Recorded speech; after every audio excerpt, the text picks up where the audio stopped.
আমরা বন্ধুরা সবাই মিলে একটা মাচা বানাইছি বসার জন্য। নিরিবিলি একটা পরিবেশে বাগানের ভিতরে সুন্দর একটি পরিবেশ।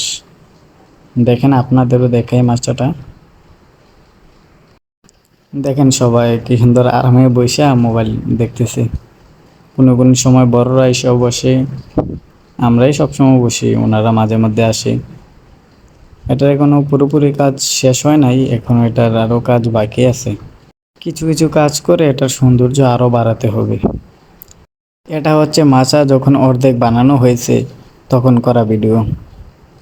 তখন আর সাইডের বাঁশগুলো দেওয়া হয়নি, এখন তো বাঁশগুলো দেওয়া শেষ। আরও সুন্দর করতে হবে এটাকে। নির্দিষ্ট কোনো পরিবেশ নেই মাচা বানানোর মতন, তাই আমরা এখানেই বানিয়ে নিয়েছি ঠান্ডা একটা পরিবেশে বাগানের ভিতরে। মাচা বানানোর পরিবেশটা কেমন হয়েছে আর মাচাটা কেমন হয়েছে, আরও সুন্দর করলে কেমন হবে বা কি কি দিলে সুন্দর হবে, সবাই কমেন্টে জানাবেন।